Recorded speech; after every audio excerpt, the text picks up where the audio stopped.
My child was banned from school until I apologized to bully parents.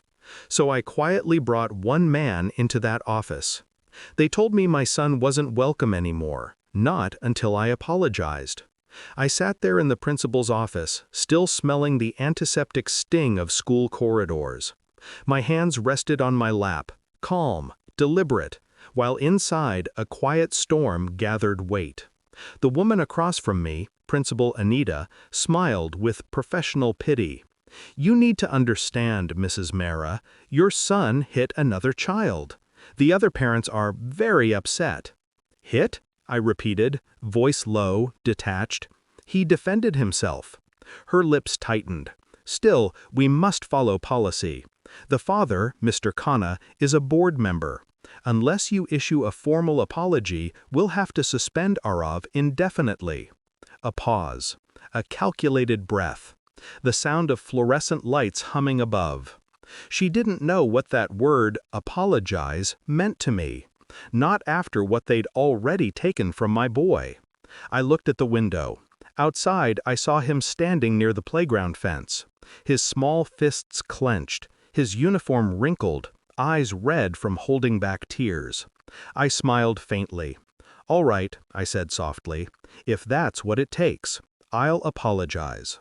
She seemed relieved, but I wasn't finished. Because I had already decided if they wanted submission, I would give them a performance they'd never forget. It started 2 weeks earlier. Arav came home with a cut lip. His backpack was torn, lunch scattered in the mud. I asked him what happened. He just said, "It's fine, Mama, they just joke around." But kids don't joke with blood. And silence is a language I've learned to read. That night when he slept, I checked his phone. Voice notes, chat messages, video clips, 3 boys cornering him behind the basketball court, pushing, laughing, calling him names. And one voice, deep, arrogant, belonged to Rohan Khanna, the son of the board member. I replayed the video, frame by frame. Arav didn't hit first. He defended himself, shoved the boy away, and the boy fell. That was it. That's what made him the problem. The next morning I went to school, ready to talk, ready to explain. But they'd already decided who was guilty. They sat me down, talked in circles. "Boys will be boys. We can't risk a legal complaint. Please understand our position." Understand? They wanted me to bow down before the Khannas.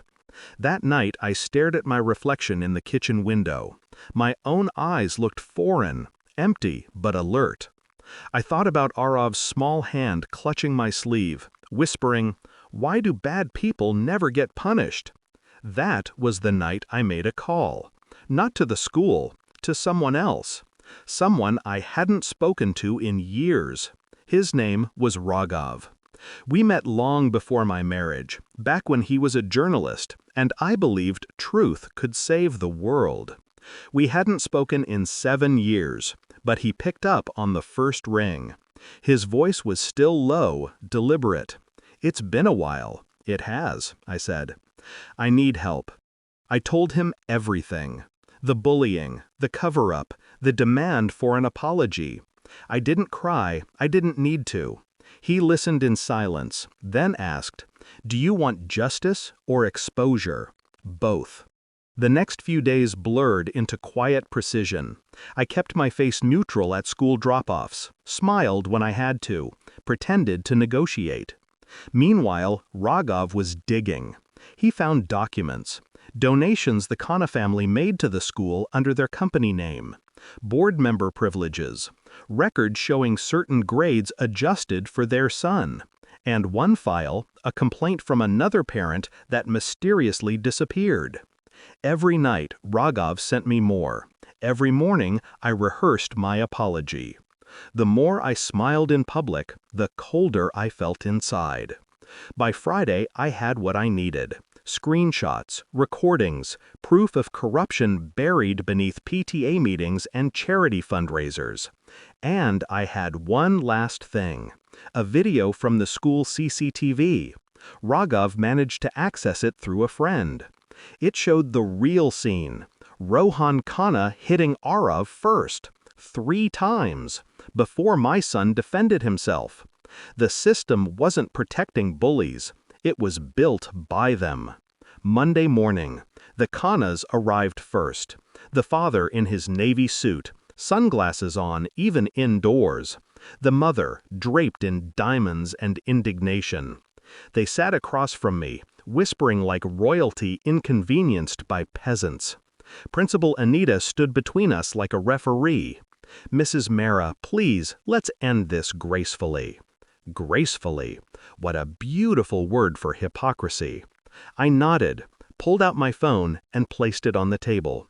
The screen faced them. A single video clip began to play. Their son's voice. The slap. The laughter. The fall. And then the part where the teachers ignored him walking away crying. The room froze. Principal Anita's expression cracked. The Khannas went pale. Then I showed the donation receipts, the hidden complaint, the falsified report. One after another. Calm. Cold. Controlled. You wanted an apology, I said softly. I came to give one. But first, you should see what you built. Mrs. Khanna's voice trembled. Where did you get this? I ignored her. My eyes were on her husband, the man who'd called my son a liability. Do you still want me to apologize? He tried to speak but couldn't. I leaned closer. Because I will. Right after this video goes to every parent WhatsApp group, every local news outlet, and every donor contact tied to your company. Raghav was waiting outside with the press, his camera ready. Principal Anita whispered, "You can't do this." I smiled. "Watch me." I stood up. Every eye in that office followed me. I walked to the door, opened it, and motioned to Raghav. He entered, camera in hand, recording silently. The Khannas erupted. "Turn that off. This is private property." I didn't even look at them. My voice was steady. This is truth. And truth doesn't need permission. Anita stepped forward, pleading, "Please, Mrs. Mera, this will ruin the school's reputation." I turned to her slowly. "Good. Maybe that's what it needs." Then I did it. I turned to Raghav, nodded once, and said, "Upload it." He didn't hesitate. The Khannas shouted, threatened lawsuits, demanded security, but it was too late. Within minutes, the video went live. The sound of truth spread faster than their lies ever did. I walked toward my son's classroom. He was sitting alone, doodling, unaware of the chaos outside. He looked up when I entered. "Mama?" I smiled, knelt beside him. "It's done." He didn't understand, not yet, but someday he would. Outside, the world burned in whispers and panic. Inside, I felt quiet, composed, vindicated. 2 days later, the principal resigned. The Khannas withdrew their son and disappeared into silence. Raghav published a full exposé. Elite school scandal, board member's son caught bullying, parents silenced. My phone buzzed non-stop. Calls, praise, outrage, pity. I answered none. Justice isn't loud. It's precise, surgical. It cuts where it must. That evening, I sat on the balcony with Arav. He leaned against me, watching the sunset paint the sky orange and gold. He said, "You didn't have to fight them, Mama." I smiled faintly. Yes, I did. Why? I looked at him, memorizing the calm in his face. Because if I didn't, you'd grow up believing the world belongs to people who shout louder. He nodded slowly, not fully understanding, but he would one day. When he went inside, Raghav called. "It's everywhere," he said. "You did it."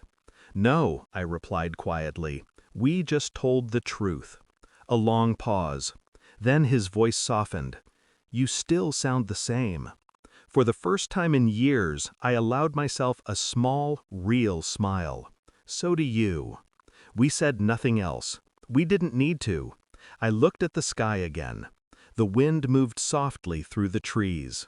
The city hummed with noise and judgment and consequence. But inside me, there was silence, peaceful, cold, complete. How could you do this?